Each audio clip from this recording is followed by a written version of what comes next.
when Billy was little that he was from the planet Bill, and that he was the only one. He's the only one from that planet. But I know now that that's not true. There were a lot of people on the planet Bill. On that planet, they were better than our planet. They understood each other. They had compassion for each other. They hated injustice. They had a better educational system than we did.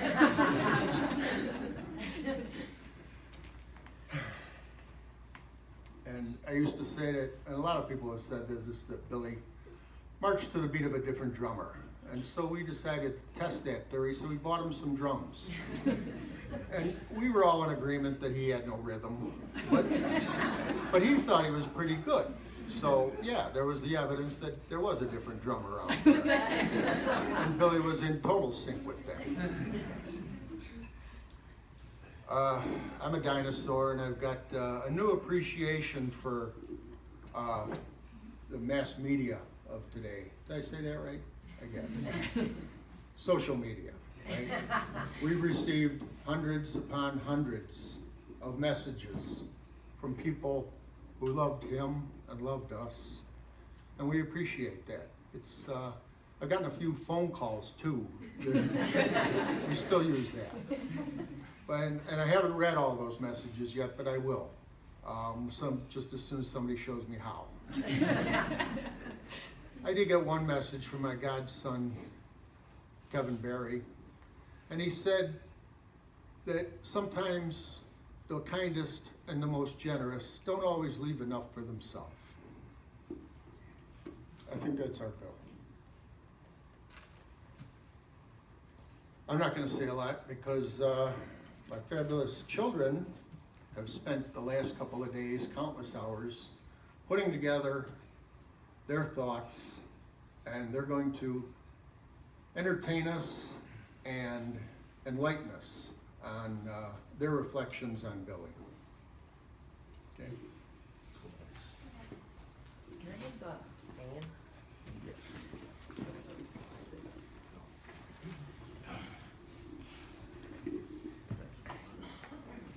Awesome, thank you. Can you hear me? No. Can you guys hear me? Yes. Okay.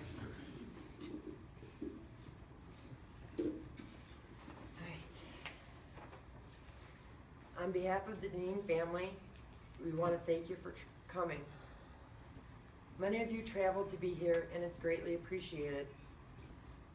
People sent flowers, meals, photos, and kind words.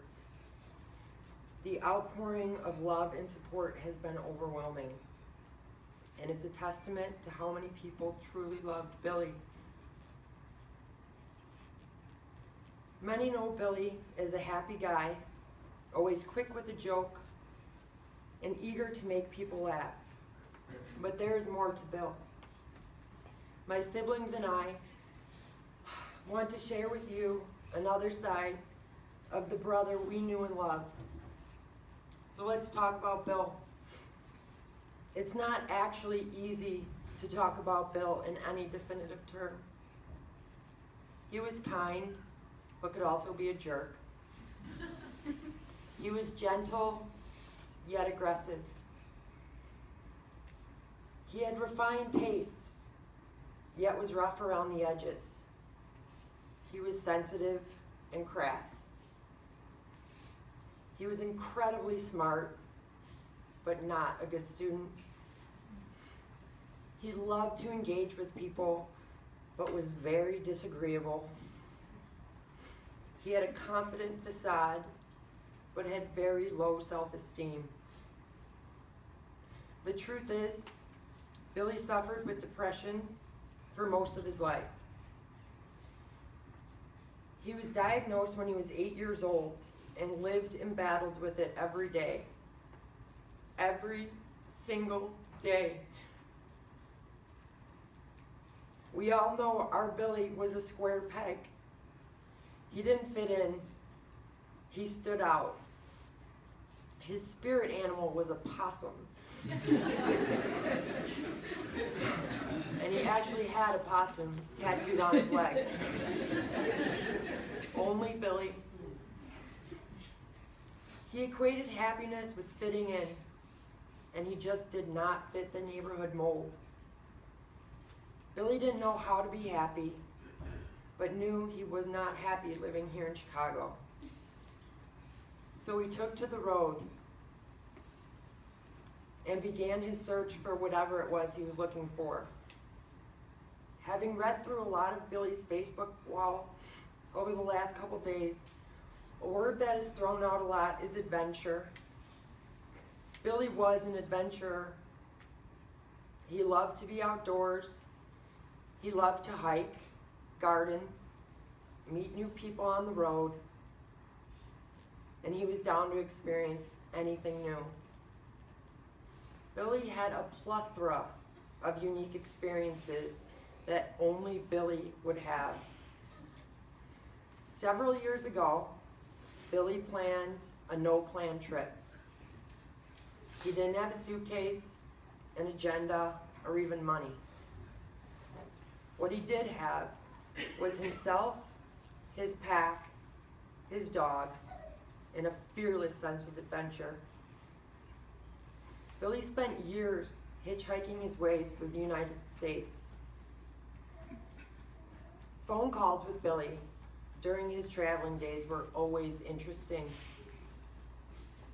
One time we were chatting, and he said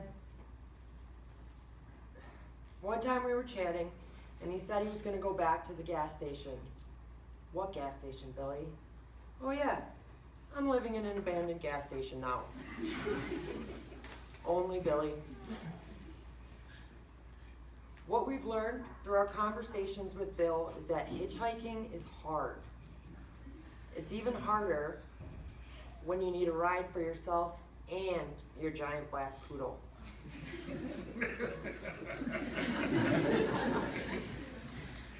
After long nights and failed attempts at getting a ride, Billy developed his own technique called the deer in headlights.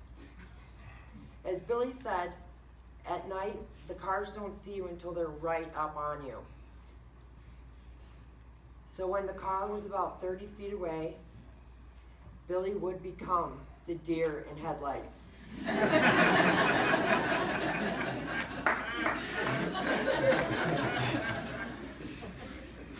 Cars would quickly stop. Billy would grab his pack, his giant black poodle, and hop into the cab of a truck where the laughing driver would ask, "Where are you going, kid?" You may not know this, but New Jersey cops are jerks. And they arrest hitchhikers. So when Billy was unable to get a ride at the Pennsylvania border, he walked to New York. Just walked across the state of New Jersey with his giant pack and his giant poodle. Only Billy. He eventually arrived in New York City. He temporarily crashed with our cousin Noel. While on his adventures around New York, he met a lady in Brooklyn whom happened to be from Bridgeport. She was a nice lady, 2 kids, 16 and 9 years old. We still don't know exactly how it happened, but in the course of a conversation, Billy and his giant poodle with her giant poo dreads became her tenants. Except he didn't pay rent.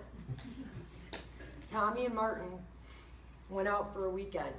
They can attest to the bizarre living arrangements. His room was a mess in an otherwise neat home. He lived there for free and stayed for an entire year. For free in New York City. Only Billy. On one of his adventures, he landed on a farm where he worked as the utility man in exchange for room and board.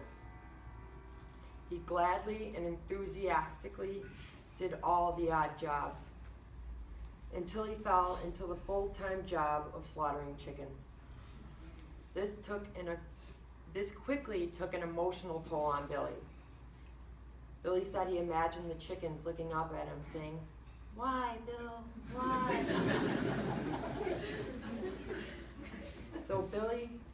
giant pack and his giant black poodle lived everywhere. They stayed in post-Katrina, New Orleans, hostels in Colorado. He made a home in a bus that had broken down on a farm, in tents on the side of the road, abandoned gas stations in Pennsylvania, abandoned trains, moving trains, Amtrak and Greyhound. Billy knows what it's like to be cold for days at a time. He knows what it's like to be really hungry. He fed his dog before himself. He had searched for fresh water, set snares and traps for wild game to eat. He spent weeks in solitude. He walked along the side of the highway for miles and miles. He trekked across plains, hiked through mountains, swam in creeks.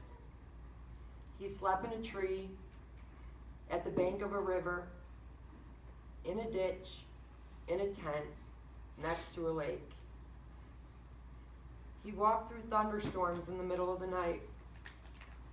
He's thrown a snowball off a mountain in June.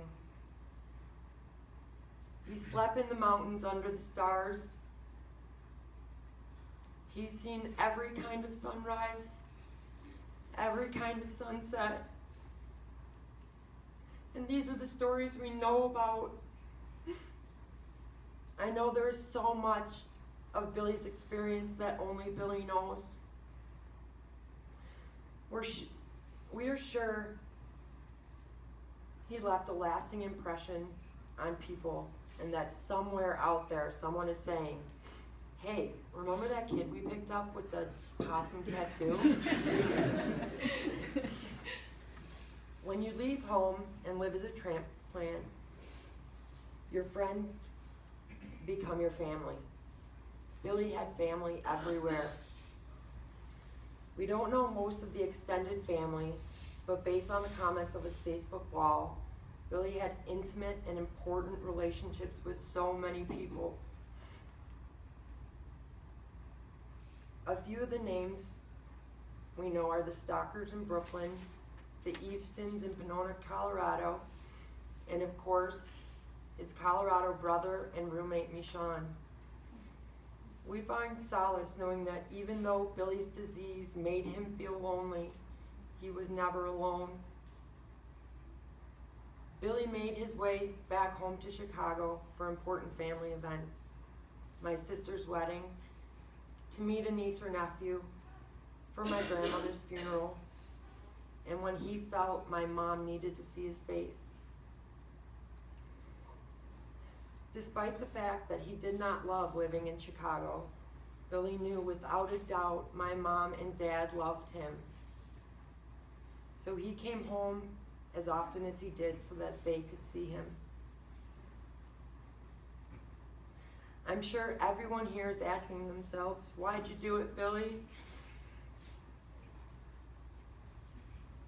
For those that knew him best, we knew that Billy struggled every day of his life. We have seen the misery on his face, heard it in his voice, felt it coming off of him in waves. Mom and Dad, since Billy was a kid, you brought him to doctors, therapists, and counselors. You tried medications. You bought him his dog. You enrolled him in art classes. You defended him when us kids would pick on him. You let him express himself with whatever hairstyle he wanted. You gave him tough love. You bailed him out. You got him hiking boots for his trip. You made him his favorite meals when he came home. You encouraged his passions. When Billy's love of living in the mountains was apparent, you supported him. You gave him his beloved utility knife, helped him get camping gear. all you wanted was a phone call to make sure he was okay. You always supported him. You always told him that you loved him. And he knew that you loved him. We know what you did to help him. You know what you did. Billy knows everything that you both did to support him.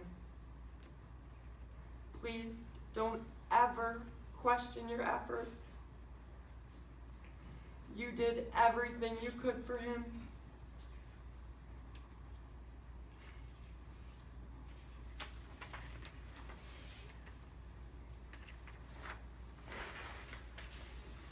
Looking back, we know Billy was desperately looking for happiness. He went on the road in search of something better. Though exciting and therapeutic, his adventures proved to only be a distraction from his deep-seated depression. In the last year, Billy turned a corner. On January 5th, Billy wrote, "For the first time since I was a kid, I seem to be getting happier every day." He was sober, had a stable job that he loved, had sustainable friendships. He was dating and had a great roommate. We find comfort in knowing that this last year was the happiest year of his life. You could see it on his face and hear it in his voice. But when you suffer from depression, the highest highs are followed by the lowest lows.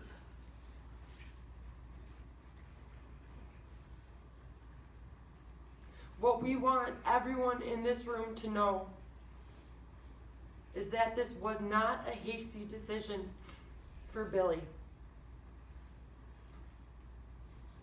We are proud of him for working so hard on himself and for battling this depression for 29 and a half years. He put in a good fight. We are devastated and incredibly sad, but we are not ashamed of the way Billy died. Billy, we are proud of you and we love you.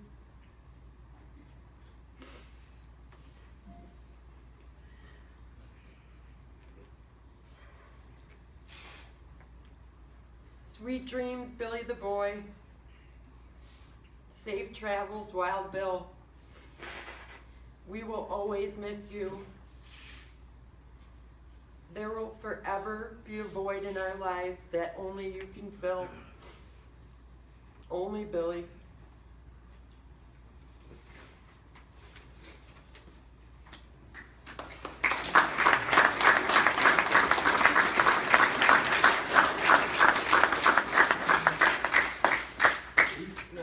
My brother Tommy wants to read something that we thought was very fitting that one of Billy's friends shared with us. Sorry, you stole my intro. Oh, sorry. So yeah, we don't know who wrote this. Well, we know who wrote it. We don't know who he is. We want to thank Kara Reeve for bringing this to our attention. We feel that it fits Billy perfectly with his struggles, and here goes. In your teenage years, you enter the crisis of identity versus role confusion. This is the crossroads of discovering your passions, caring about what others think, fitting into a tribe, and maintaining a sense of self. All these feelings collide in high school, and the dust does not often settle until your late 20s.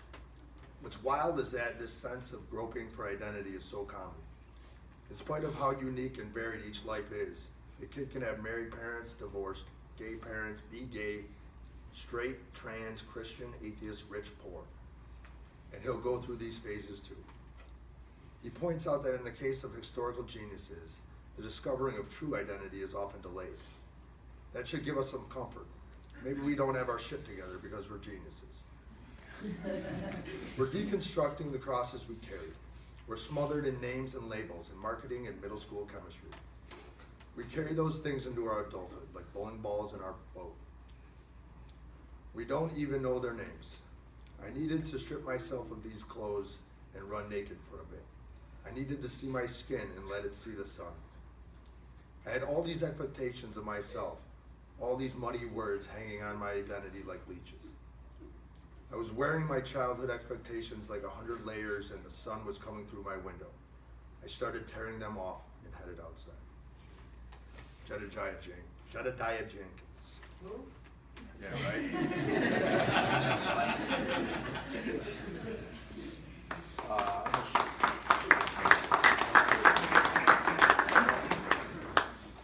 Jimmy?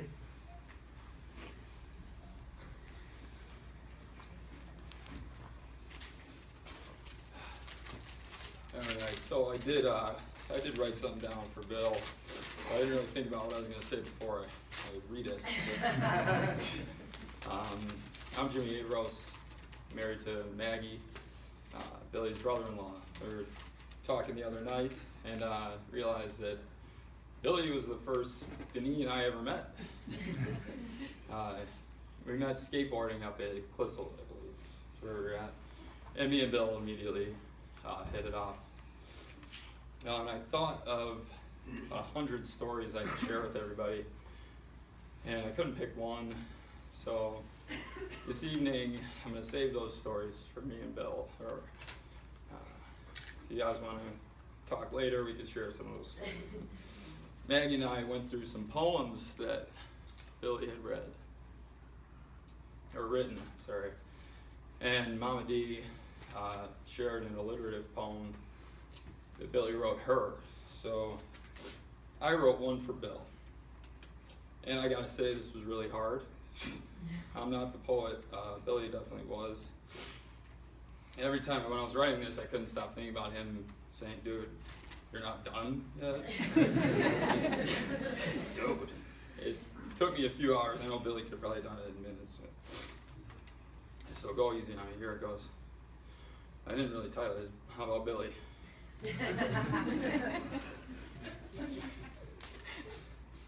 Billy, brother bear, bouncing baby, Beverly born, brazen boy, bearing benevolent behaviors, became boarding buddies, busting backside board slides, boys being boys.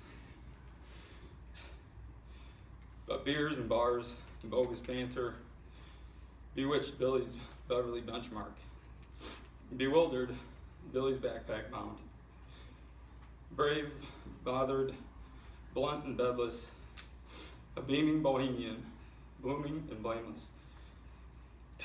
Brilliant and beautiful, a badass buffoon. Beloved brother bear, Billy.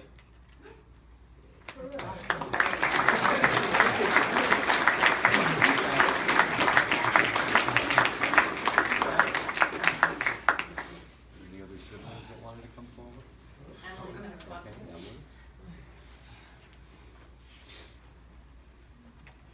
Hi, I'm Emily. I'm Billy's younger cousin.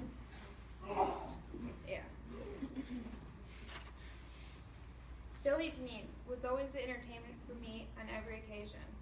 Every time we went to my Aunt Mary's when I was little, first thing was always, I cannot wait to go see Billy. Billy was my guy. He spent hours making me laugh, listening to all my knock-knock jokes that I made up on the spot because he would laugh even if they were dumb. And lifted me over his head while most of you were probably like, Billy, put her down. But the smile on my face was priceless. I apologize in advance to all my cousins, but Billy was always my favorite. I remember one day I saw Billy do tricks on his skateboard, and it was just about the coolest thing to me because, well, I wanted to be just like my cousin Billy. I wanted to learn to do all the tricks like he could. He made me learn all the tricks in the basement so I didn't get hurt trying it on the cement. No matter how bad I was doing it, Billy had this smile on his face saying, good job with the snow mop. It was not long after I begged my mom to take me to Toys R Us. I wouldn't tell her what I wanted till we got there, and I picked out a skateboard as similar to Billy's as I can find. And I said, look, Mom, I'm just like Billy. And that's all I wanted. Billy was the light of any room. He always making all the kids smile, always checking up on everyone. I remember when Billy was on his way to New York, he would text me, call me all the time. There was one specific time Billy randomly texted me and just told me, "You and your mom are awesome. Always remember how awesome you are."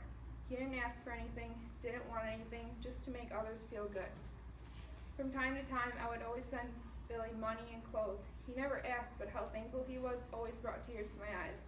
He appreciated everything and expected nothing. Billy always had a special place in my heart. He was always the older cousin I looked up to. I'm going to miss going on Facebook and seeing Billy's smart remarks on all my pictures. They always brightened my day. Billy and I always talked about good things and even the burdens we both carried. Billy made me fearless. The advice he gave me from time to time has stayed with me to this day. From miles away, Billy still made me smile. I will forever miss my favorite cousin. My life will forever be changed without Billy making me smile, commenting on my pictures, and no matter how old I got, I always asked in the most enthusiastic voice, "Mom, is Billy gonna be there?" Because I knew if Billy was gonna be there, it was gonna be a good day. I know Billy is at peace now, but I wish just once more I could spend the day with my favorite cousin.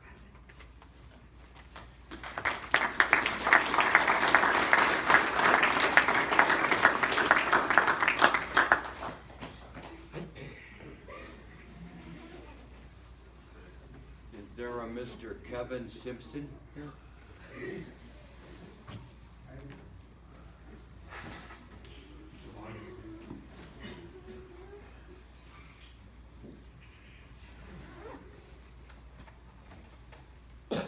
Hi, Kevin Simpson. I'm Billy's godfather.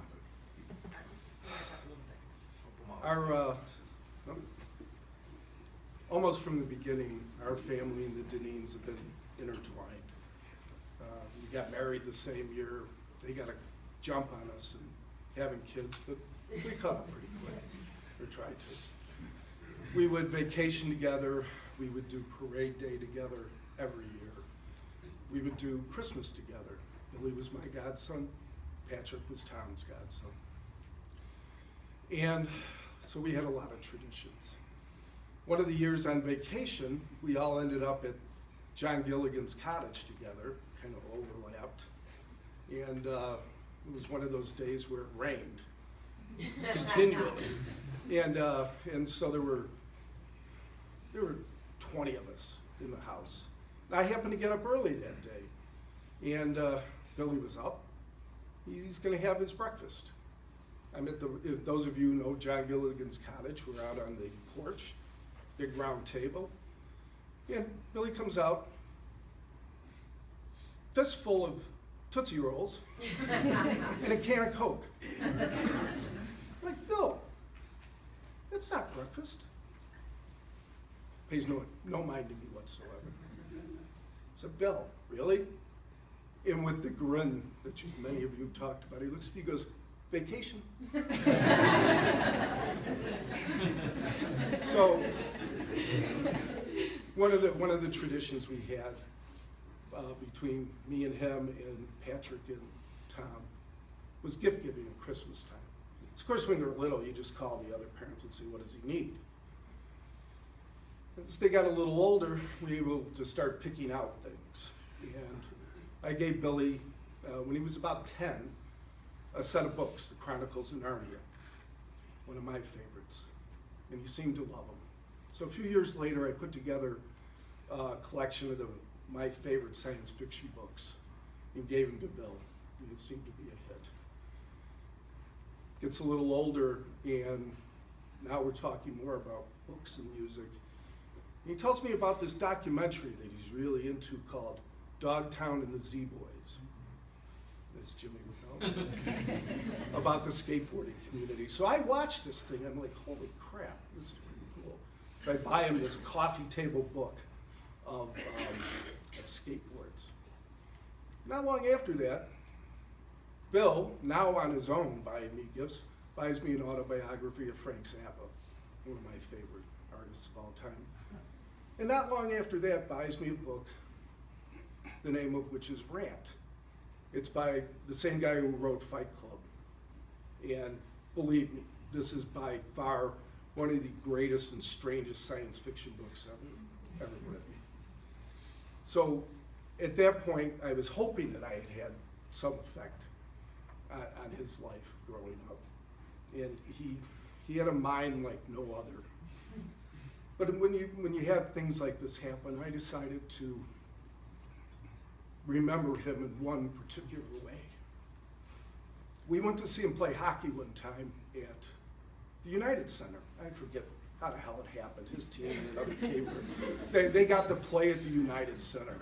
And it was really cool, and we were going to get to see the Hawks afterwards, but there they are on the ice.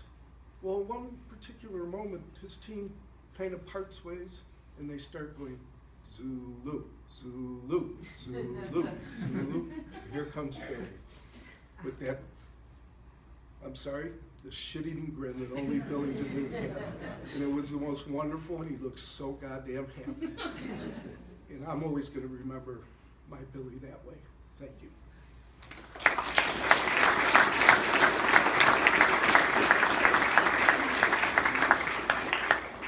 And I believe now we'll have a gentleman named Noel.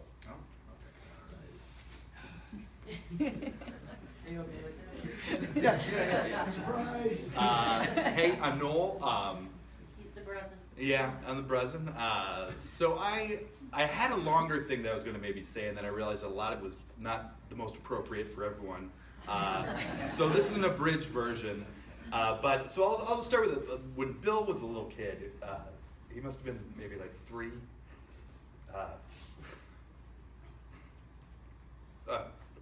I was like working or something one day, and I was ripe. I stunk, and I just kept being like, "Hey, Bill, my armpits. I don't know what happened. They smell like strawberries." And he'd be like, "Really?" And he'd just get right in there, and he'd take a whiff, and he'd be like, "Ah!" And I'd wait like 15 seconds, and I'd give another whiff, and I'd be like, no, yeah, they smell like strawberries. And he'd just be like, "Ah, man, oh," and he'd get in, and he'd take a whiff. And I must have done this 200 times in a row. And yeah, I don't even think he just eventually, we had to go somewhere else. And so he got me back though. So when he was coming out to New York, he was like, "Yeah, I'm gonna be there in like a week." And then that week, he'd call me like another week and a half later, and he'd be like, "Yeah," and it'd be like 20 miles closer from where he was before. So somehow this week turned into about a month or so till he finally got out there. And he finally shows up at my apartment, and he walks in, and you can't imagine what this kid smelled like. And I made him take everything he owned and put it in garbage bags and put on my fire escape and go take a shower, and until he washed everything else that stayed on the fire escape. He had a pair of shoes that actually never left that fire escape.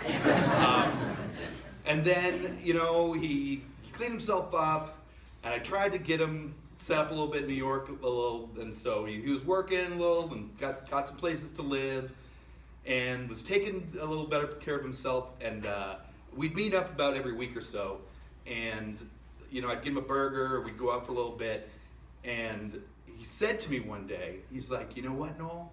I was on the subway, and this guy sat next to me, and this guy freaking stunk." And I was so proud of him. Way to go, Bill. You took your corner. That's what I got. The rest is cut.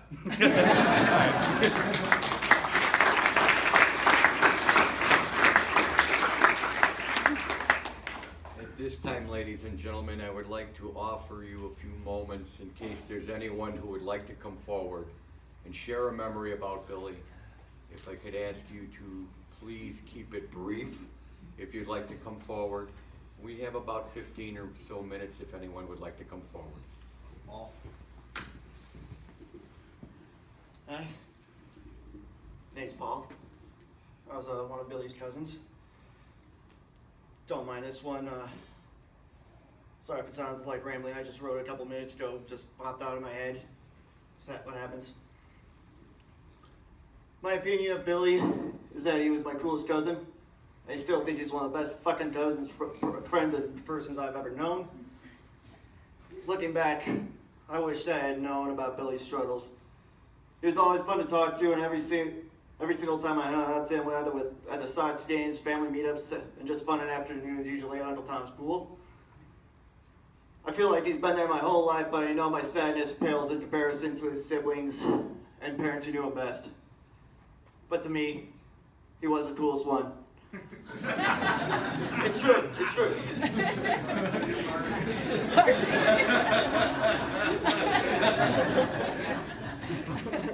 Not in that way, Marty, don't worry. You're cool, don't worry. You're good, Paul. You're good, man. Hey, come on, you're the one who came down to Carbondale too. I did. Anyway, maybe I should have told him that a long time ago.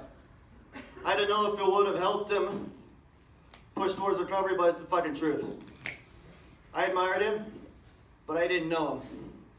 I only heard the occasional news about his struggles, like with alcohol, but I wanted him to know that I wanted him to come back home, and I'd tell him every single now and then.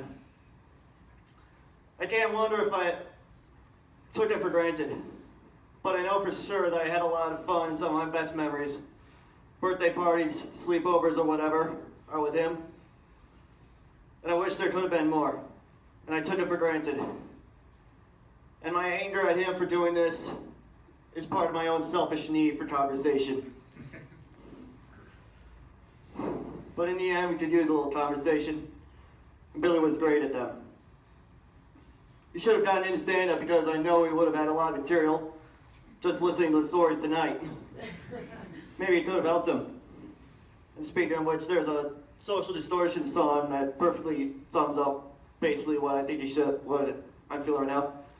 It goes, so take me down the road, take me to the show, it's something to believe in that no one else knows, but don't take me for granted. It's probably something Billy would have liked, but Billy, I'm gonna miss you, and I shouldn't have taken you for granted.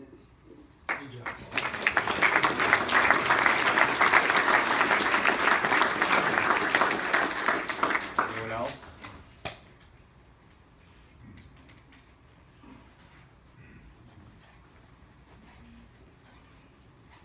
My name is Jim Spratt. I've known Tom Dinneen since I first moved from South Shore in 1968. In 1987, we bought the house next door to him, and I had Billy and Martin at my house, or my son was at their house every day for the first 10 or 11 years of their life. Bill was always unique. At 18 months, Bill was 18 months old, I was Jim. I was never Mr. Spratt. And in hindsight, he was more mature at 18 months than I ever been, so I brought a prop. Because I thought long and hard when we lost Bill, and it always comes back to my favorite memories of Bill when Bill was young.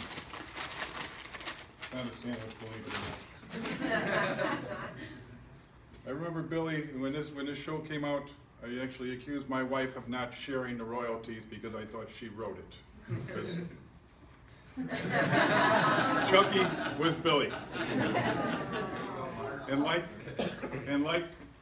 like Chucky, Billy always had the best of intentions, and things never seemed to go quite Billy's way. When Billy was older, he'd call it all hours of the day or night, and we'd talk on the phone for hours. We were friends. Even when he was older, he might get into a little trouble, or he might do something, and I'd say, Bill, what are you thinking? Well, he'd tell me what he was thinking. I agree, Bill, you're right. They're wrong. So it's going to be a void. It's going to be a void in everybody in this room's life. Everybody has wonderful memories of Bill. I remember Bill up and down Oakley Avenue. It was a bundle of dust with all the kids on that block. And Bill and Martin, Tommy met Rizeko. The one night, I think Katie married. Martin married my Alyssa, and Bill married Emily Rizeko. They were probably 5 and 6 years old. Bill immediately went home and packed all his clothes. He was moving in with Emily. So, I just want you guys to know Bill's in my heart. He's been in my heart for 29 years, and he'll be in my heart as long as I live. It's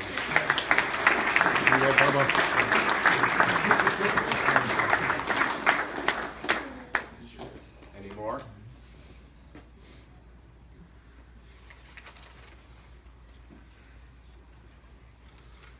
How you doing, everybody?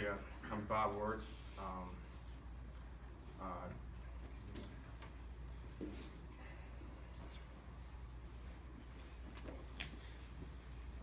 You know, I just wanted to come up here and say I'm proud since 3rd grade to have called Billy Dinneen my best friend. And you know, that was reciprocated actually. You know, Bill was the kind of guy who, when I ran into him after a long time, he'd be like, I love you, Bobby. I'd be like, I love you, Billy. And there are a few dudes you'd be related to that you could, you know, say that to and not feel kind of weird. And you know, a lot's been said about Billy tonight. You know, he's a great guy, and I just think there's something about him that was different than everyone else, as far as nobody would understand your human condition more than Billy could. And losing him, it's losing a guy that understood me more than I even know myself.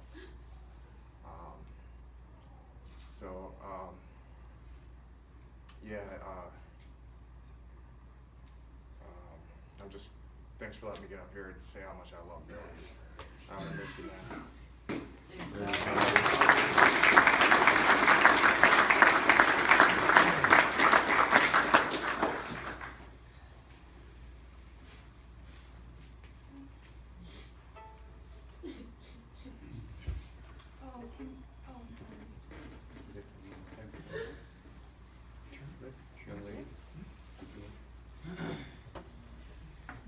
I'm late for my sister and Steve.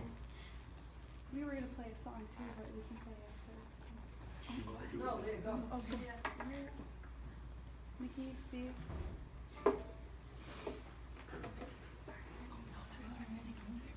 Sorry. My name's Leah. Good friend of Billy's. I moved to Colorado and he took me in, and I pretty much landed my feet out there with him. And he lived on the Front Range, and I moved way out west. And he came to visit me, and he fell in love where I was, and so he stayed with me. So I can attest to his living in a tent, because he literally lived in a tent probably 100 feet from my little house for weeks. So, and we lived in a magical, and he would get so mad at me because I said magical all the time. He'd say, Leah, add another word, but it was absolutely magical where we lived together. So anyways, we have a song for Billy.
Billy's cousin. I'm the old cousin. Let's call it what it is. Marion asked me to play this, so Billy loved Irish music, and he loved his family, so that's what I'm sending this for that.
Ladies and gentlemen, on behalf of Tom and Marion and their family, I'd like to make a brief announcement that first of all, we appreciate all of you being here with them today and this evening for this service of remembrance.